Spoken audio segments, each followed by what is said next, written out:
নমস্কার বন্ধুরা, আজকের রেসিপি ভেজ পকোড়া। তার জন্য সবজি নিয়েছি গাজর, ক্যাপসিকাম, বাঁধাকপি আর বিম কড়াই কুচি, আদা কাঁচা লঙ্কা বাটা দিয়েছি, পেঁয়াজ বাটা, ধনেপাতা বাটা আর মশলা দিয়েছি জিরে, গরম মশলা আর চাট মশলা। একটা টমেটোর পিউরি দিয়েছি।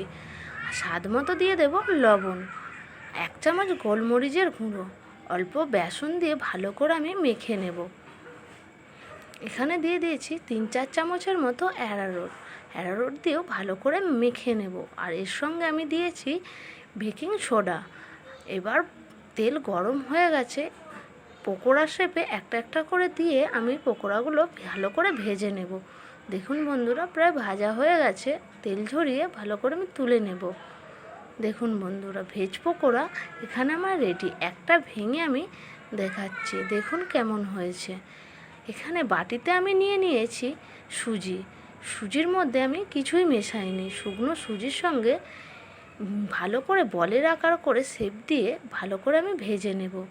দেখুন বন্ধুরা, বেশ এটা খেতে মুচমুচে খাস্তা হয়েছে, ভেজ বল হয়ে গেছে এটা।